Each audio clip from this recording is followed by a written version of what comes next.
लाला बनवारी भागता हुआ गोदाम पहुंचा। वहां सचमुच आग की लपटें उठ रही थीं। अनाज के बोरे जल रहे थे। धुआं पूरे गांव में फैल रहा था। गांव वाले भी वहां इकट्ठा हो गए। अरे रे, कोई पानी लाओ, कोई आग बुझाओ, मेरा अनाज जल जाएगा, सब खत्म हो जाएगा। मेरा रुपया भी इसी में था, सब राख हो जाएगा। तुम सब खड़े खड़े तमाशा क्यों देख रहे हो? जल्दी करो, बुझाओ, इस आग को बुझाओ। जब हमारे घर जलते थे तब किसने बुझाई थी आग? जब बच्चे भूख से रोते थे तब किसने सुनी थी पुकार? लाला, तूने कभी किसी की मदद नहीं की, आज तेरी पुकार क्यों सुने? तेरी आग तू खुद बुझा। नहीं नहीं, ऐसा मत कहो। ये अनाज मेरे सालों की मेहनत है, सब जल गया तो मैं बर्बाद हो जाऊंगा। मैं मानता हूं मैंने गलती की, पर आज तो मेरी मदद करो। गांव वाले खामोश रहे। लाला बनवारी की आंखों में पहली बार डर और बेबसी झलक रही थी। आग बढ़ती जा रही थी और उसके अनाज के बोरे राख बनते जा रहे थे। लखनपुर गांव के चौक पर पीपल के पेड़ तले बेंच पड़ी थी। वहीं रोज की तरह लाला बनवारी साहूकार बैठा था। सफेद धोती, चमचमाता कुर्ता और बड़ी मूछें ताने हुए। हाथ में मोटी सी बहियों की किताब जिसमें गांव वालों का कर्ज लिखा करता। उधर से थका हारा भीमा मछुआरा आता है, कंधे पर टूटा फूटा जाल, आंखों में थकान और चेहरे पर चिंता की लकीरें। अरे वो भीमा कहाँ था रे सुबह से? 2 दिन से तेरे घर के चक्कर काट रहा हूं, या फिर तालाब किनारे तेरी झोपड़ी पर ताला डाल दूं? लाला जी प्रणाम, बुरा मत मानना, पर इस बार जाल खाली ही लौटा है। मछलियां हाथ नहीं आई, बच्चा भूख से रो रहा था, पत्नी को दाने का जुगाड़ करना पड़ा। मैं हाथ जोड़कर कहता हूँ, थोड़ी मोहलत और दे दो। मोहलत? और कितनी मोहलत? तेरे जैसे गरीबों की जुबान तो हवा से भी हल्की होती है। हर बार यही कहता है, अगली बार लाला जी पक्का चुका दूंगा, और अगली बार कभी आता ही नहीं। लाला जी, आप बड़े आदमी हैं, आपकी दया पर ही तो हमारा घर चलता है। सोचिए, अगर इस बार जहाज सही चलता तो सबसे पहले आपका कर्जा चुकाता था, पर किस्मत रूठ गई। एक मौका और दे दीजिए, मछली का सीजन आने ही वाला है, तब तक सब हिसाब बराबर कर दूंगा। गांव के कुछ लोग पास खड़े तमाशा देख रहे थे। सब जानते थे कि बनवारी साहूकार का कर्ज ऐसा फंदा है जिसमें फंसा तो फिर निकलना मुश्किल है। सुनो सब, ये भीमा क्या कह रहा है? मछली का सीजन आएगा तो चुका दूंगा। अरे तेरे जैसे गरीबों के सीजन कभी आते हैं क्या? तू तो जन्म जन्मांतर तक कर्जदार ही रहेगा। सुन ले भीमा, अगर इस महीने की आखिरी तारीख तक रुपया नहीं दिया तो तेरी नाव और जाल दोनों मेरे होंगे। फिर तालाब में मछली पकड़ने की इजाजत भी तुझे नहीं दूंगा। लाला जी, नाव और जाल ही तो मेरी रोजी रोटी है, इन्हीं से मेरे घर का चूल्हा जलता है। अगर ये भी छीन गया तो बच्चा क्या खाएगा? मेरी औरत कहाँ जाएगी? भगवान के नाम पर दया करो, मैं झूठा नहीं हुआ, बस मजबूर हूँ। भीमा के शब्दों में करुणा थी, पर लाला बनवारी के कान पर जूं तक नहीं रेंगी। उसका चेहरा और कठोर हो गया। दया की रट मत लगा रे भीमा। मैंने दया करके ही तुझे कर्ज दिया था, वरना तेरे जैसे भूखे नंगे के पास कौन जाता। अब यह मत सोच कि बनवारी लाल तेरे आंसू देखकर पिघल जाएगा। रुपया चाहिए तो चाहिए, या फिर अपनी झोपड़ी और तालाब का हिस्सा मेरे नाम लिख दें। भाई लोग, आप ही बताओ, मैंने कभी मेहनत से मुंह मोड़ा है क्या? रोज सुबह शाम तक तालाब में जूझता हूँ, पर जाल खाली लौटा तो मेरा क्या कसूर? क्या गरीब होना ही सबसे बड़ा गुनाह है? गांव वाले चुप थे। सबके मन में गुस्सा था, मगर कोई लाला बनवारी के सामने बोलने की हिम्मत नहीं करता था। लाला जी, अगर मेरी मेहनत की कसम पर यकीन नहीं तो भगवान की मूर्ति पर हाथ रखकर कहता हूँ, आपका रुपया लौटाऊंगा, मगर नाव जाल छीन लोगे तो बच्चा भूख से कहाँ जाएगा? कसम? गरीबों की कसम का मूल 2 कौड़ी का भी नहीं। सुन ले भीमा, तेरे आंसू मुझे पिघला नहीं सकते। तारीख याद रख, महीने की आखिरी रात अगर रुपया मेरे हाथ में ना आए तो समझ ले तेरी नाव, तेरी झोपड़ी और तेरे सपने सब मेरे। यह कहकर लाला बनवारी ने किताब बंद की और बेंच से उठकर अपनी हवेली की ओर चला गया। भीमा सर झुकाए वहीं खड़ा था, आंखों में आंसू टपक रहे थे। गांव वाले भी चुपचाप बिखर गए। किसी के पास हिम्मत न थी कि साहूकार के खिलाफ एक शब्द भी कह सके। रात गहराने लगी। भीमा खाली जाल लेकर अपनी झोपड़ी लौटा। उसकी पत्नी गौरी ने दरवाजे पर खड़े होकर पूछा, सुनिए जी, आज कुछ मिला क्या? भीमा ने चुपचाप सर हिलाकर ना कहा और झोपड़ी में चला गया। रात बीत गई।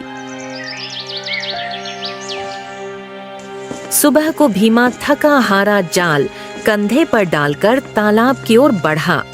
झोपड़ी के दरवाजे पर उसकी पत्नी खड़ी थी। सुनिए जी, कब तक यूं ही जाल खाली लौटता रहेगा? बच्चा भूख से बेचैन है। अब तो साहूकार भी घर उजाड़ने की धमकी दे गया। सुनो गौरी, मैं हार मानने वाला नहीं हूँ। जब तक ये हाथ पांव चलते हैं तब तक मेहनत करूंगा। आज नहीं तो कल मछलियां जाल में जरूर फंसेंगी और उस दिन सबसे पहले लाला का रुपया चुकाऊंगा। इतना कहकर भीमा तालाब की ओर निकल गया। तालाब के किनारे गांव का एक बुजुर्ग और भीमा खड़े थे। बेटा भीमा, मैंने तेरे बाप दादा को देखा है, सब मेहनती थे। तू भी वैसा ही है। मगर जरा सोच, साहूकार का कर्जा है ही ऐसा जाल जिसमें फंसकर कोई नहीं निकल पाया। कभी सोचा है लाला बनवारी तुझसे इतना ऊंचा ब्याज क्यों लेता है? पर क्या करूं, मेरे पास और रास्ता ही नहीं। बच्चा भूखा होता है तो हाथ पांव थम जाते हैं। उस वक्त जो कर्ज दे वही भगवान लगता है। नहीं बेटा, भगवान वो नहीं जो तुझसे 2 गुना वसूले। असली भगवान तो तेरे भीतर की मेहनत है। साहूकार की बातों से डर मत। मेहनत कर, गांव तेरे साथ है। भीमा ने काका की बातें सुनी, पर मन में डर अभी भी जकड़ा हुआ था। तालाब ने जाल फेंका, मगर जाल बार बार खाली निकलता रहा। दूसरी ओर चौपाल पे लाला बनवारी गांव वालों से जोर जोर से कह रहा था, ओहो देखो रे, सब इस भीमा मछुआरे का हिसाब। 500 लिया था, अब ब्याज समेत 1200 हो गया। गरीबों का पसीना तो सस्ता होता है, मगर ब्याज आग की तरह है। लाला जी, ब्याज तो बहुत ज्यादा हो गया। भीमा बेचारा मेहनती है, थोड़ी नरमी बरतो। क्या कहा नरमी? अरे नरमी करके ही तो मैं बर्बाद हो जाऊंगा। याद रखो, बनवारी लाल के वहियों में लिखा, एक एक अंश लोहे की लकीर है। कर्ज लिया है तो पसीना बहाकर भी चुकाना तो पड़ेगा। लाला, रुपया कमाना बुरा नहीं, पर दूसरों का खून चूसना पाप है। इंसानियत भी कोई चीज होती है। इंसानियत से कभी पेट भरता है क्या चाचा? रुपया ही असली भगवान है, और इस भगवान की पूजा सबसे पहले मैं करता हूँ। गांव वाले एक दूसरे का चेहरा देखते रह गए। कोई आगे नहीं बोला। बनवारी साहूकार के चेहरे पर और भी घमंड झलकने लगा। शाम को भीमा खाली हाथ थका हारा घर लौटा। झोपड़ी में गौरी उसकी राह देखकर बैठी थी। आज भी जाल खाली निकला गौरी। लगता है किस्मत ने मुंह फेर लिया है। तुम कब तक किस्मत को दोष देते रहोगे? कब तक साहूकार के ताने सहोगे? आज चौपाल में सबने सुना, उसने हमारी नाव और झोपड़ी हड़पने की ठान ली है। हे भगवान, कब तक मेरी परीक्षा लोगे? मेरा बच्चा भूख से रोता है और मैं हर रोज खाली जाल लेकर लौटता हूँ। क्या गरीबों का मेहनत करना ही पाप है? भीमा की आंखों से आंसू बहने लगे। अगले दिन दोपहर का समय था। गांव की चौपाल पर धूप तपी हुई थी। वहीं बेंच पर लाला बनवारी साहूकार हाथ में वही पुरानी बहियों की किताब खोलकर बैठा था। गांव वाले चुपचाप दूर खड़े थे। तभी भीमा मछुआरा वहां पहुंचा। कंधे पर टूटा जाल, माथे पर पसीना, आंखों में थकान।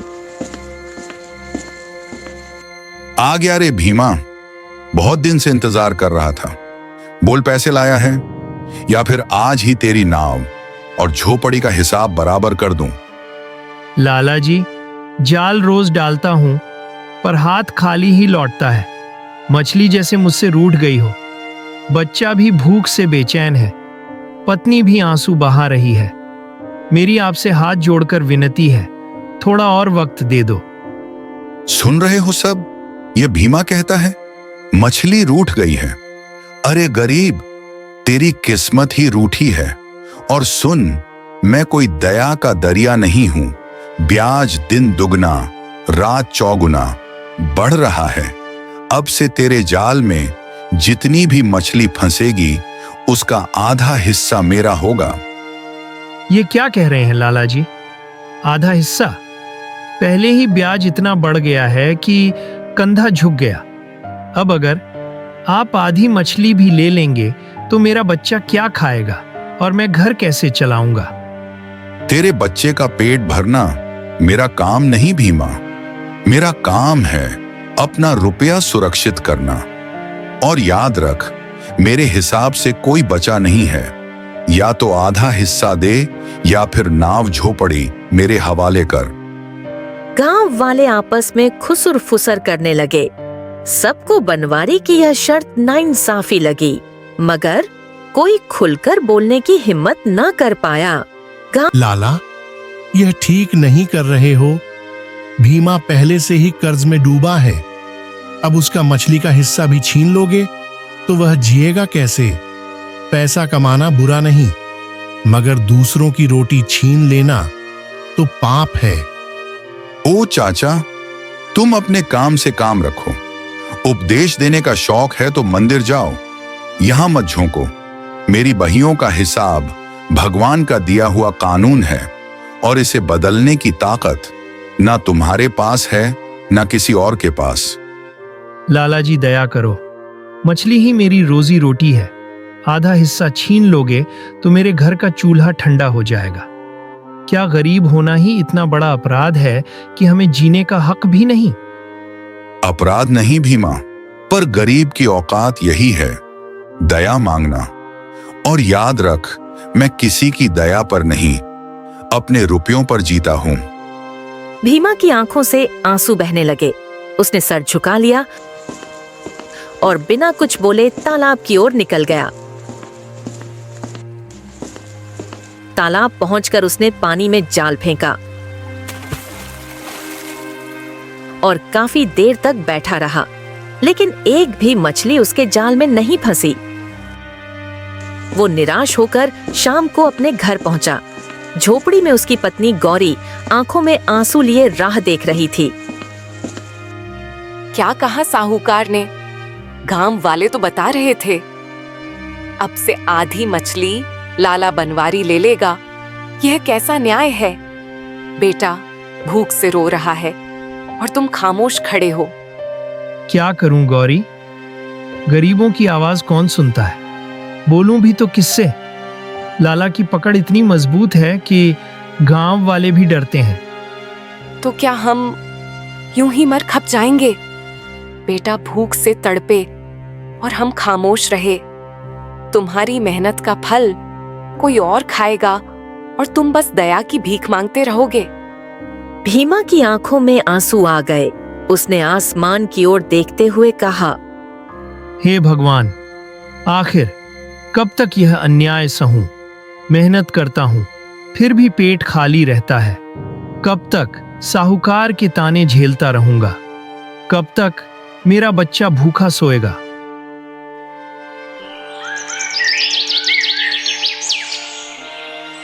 अगले दिन सुबह लाला बनवारी गांव के चौपाल के आसपास गांव वालों को इकट्ठा करके कह रहा था, सुनो सब, अब से तालाब पर भी मेरा हक होगा। भीमा की नाव और जाल मेरी निगरानी में रहेंगे। जाल में जितनी भी मछली फंसेगी उसका आधा हिस्सा सीधे मेरे घर आएगा। जिस किसी को मंजूर ना हो वो गांव छोड़ दे। लाला जी, यह तो सरासर जुल्म है। तालाब तो गांव का है, फिर कैसे आपका हक हो गया? चुप रे, ज्यादा जुबान मत चला। तालाब गांव का हो सकता है, पर रुपया मेरा है और रुपए की असली ताकत है। जिसके पास रुपया वही मालिक। गांव वाले एक दूसरे का चेहरा देखने लगे। सबका अंदर ही अंदर खून खौल रहा था, मगर कोई खुलकर कुछ नहीं बोला। साहूकार का आतंक ऐसा था कि सबकी जुबान बंद हो गई। दोपहर को तपती गर्मी में भीमा तालाब के किनारे बैठकर अपने टूटे बटूरे जाल को बार बार सुलझा रहा था। चेहरे पर थकान और बेबसी की लकीरें गहरी हो चुकी थीं। और उधर साहूकार लाला बनवारी अपनी हवेली में आराम से कुर्सी पर बैठा था और पास में गोदाम का मुनीम खड़ा था। देखा मुनीम जी, अब तालाब पर भी मेरा हक हो गया। भीमा का आधा हिस्सा सीधे मेरे घर आ रहा है। रुपया ही असली ताकत है। जिसके पास रुपया है वही गांव का मालिक है। सही कहते हो लाला जी, पर थोड़ा डर भी लगता है। गांव वाले भीतर ही भीतर खौल रहे हैं। कहीं एक दिन सब मिलकर उठ खड़े हुए तो। चुप रहे मुनीम। गरीबों की क्या औकात कि बनवारी लाल के सामने खड़े हो। ये सिर्फ बड़बड़ा सकते हैं मगर बोलने की हिम्मत किसी में नहीं। जब तक रुपया मेरे पास है, गांव मेरी मुट्ठी में है। उधर तालाब के किनारे भीमा अपने जाल को पानी में डाल रहा था। तभी अचानक आकाश में काले बादल छा गए। हवा तेज होने लगी। तभी उसकी पत्नी डरते हुए तालाब किनारे पहुंची। सुनिए जी, आज आप मत जाइए। तूफान उठ रहा है। नाव डूब गई तो क्या होगा? गौरी, अगर आज भी खाली लौटा तो बच्चा भूख नहीं सहेगा। और साहूकार ने भी धमकी दे दी है। अब डरने का वक्त नहीं, जाल डालना ही होगा। भीमा नाव लेकर पानी में चला गया। लहरें ऊंची उठने लगी। बिजली गरज रही थी। उसने पूरी ताकत से जाल डाला मगर उसी वक्त नाव का संतुलन बिगड़ गया। अरे भगवान, नाव डूब रही है, कोई बचाओ।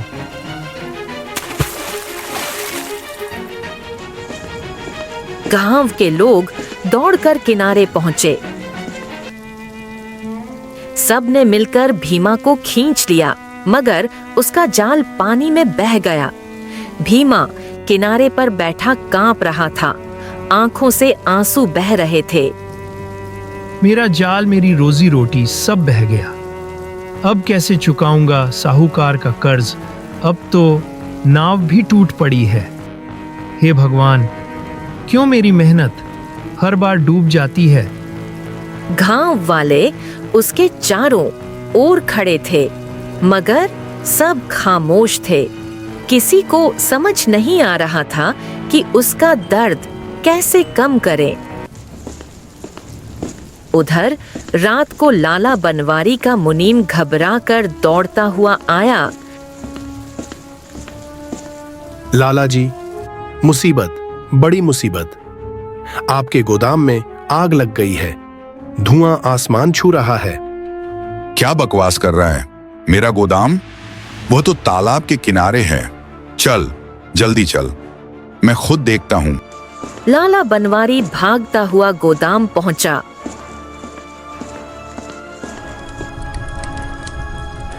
हे भगवान, सब कुछ छीन गया। जिस दौलत पर घमंड था वो राख हो गई। हाँ, समझ आया, रुपया भगवान नहीं होता। असली ताकत तो इंसानियत है, पर मैंने उसे कभी पहचाना ही नहीं।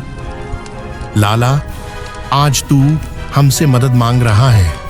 जब हमारा घर भूख से जलता था तब तूने एक दाना तक नहीं दिया। जब हमारे बच्चे रोते थे तूने हंसकर ब्याज मांगा। अब तेरा घर जला है तो हम क्या करें? तभी वहां भीमा आ जाता है। लाला, जब मैं भूख प्यास से तेरे पास आया था तब तूने ताने दिए। जब मेरे बच्चे ने दूध मांगा तूने ब्याज बढ़ा दिया। जब मैंने नाव और जाल बचाने की भीख मांगी तूने कहा गरीबों की कसम का कोई मोल नहीं। आज तू गिड़गिड़ा रहा है। बता, तेरे आंसुओं का मोल क्या है? भीमा, मुझे माफ कर दे। तेरे साथ मैंने बहुत नाइंसाफी की है। तेरा दर्द मैं समझ ही नहीं पाया। आज जब मेरी दौलत राख हो गई तब समझ आया कि भूख और बेबसी कैसी होती है। लाला, आज तेरे सामने पूरा गांव खड़ा है। ये वही लोग हैं जिन्हें तूने सालों तक लूटा। अगर यह चाहे तो आज तुझे अकेला छोड़ दें, मगर गांव का संस्कार यही है, बुराई का जवाब बुराई से नहीं, इंसानियत से देना चाहिए।